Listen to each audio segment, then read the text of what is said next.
6, 5, 4, 3। भारतीय अंतरिक्ष अनुसंधान संगठन इसरो ने बुधवार को अपने ऐतिहासिक 100वें मिशन के तहत एक उन्नत नेविगेशन उपग्रह का सफल प्रक्षेपण किया।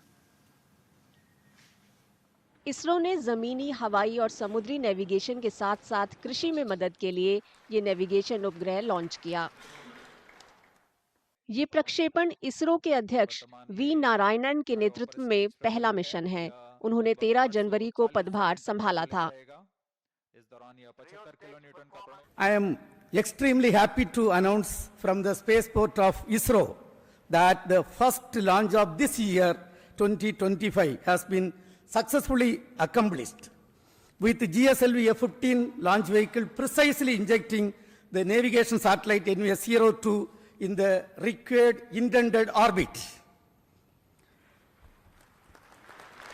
This mission is the 100th launch from our launch pads, which is very significant milestone of India.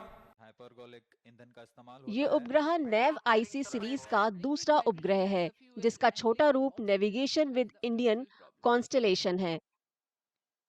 इसकी एप्लीकेशंस में मोबाइल डिवाइस में लोकेशन आधारित सर्विस, उपग्रह कक्षा निर्धारण, इंटरनेट ऑफ थिंग्स, आपातकालीन और समय सेवाएं शामिल हैं। ये उपग्रह भारतीय उपमहाद्वीप में और भारतीय भूभाग से 1500 किलोमीटर दूर तक सेवाएं दे सकता है।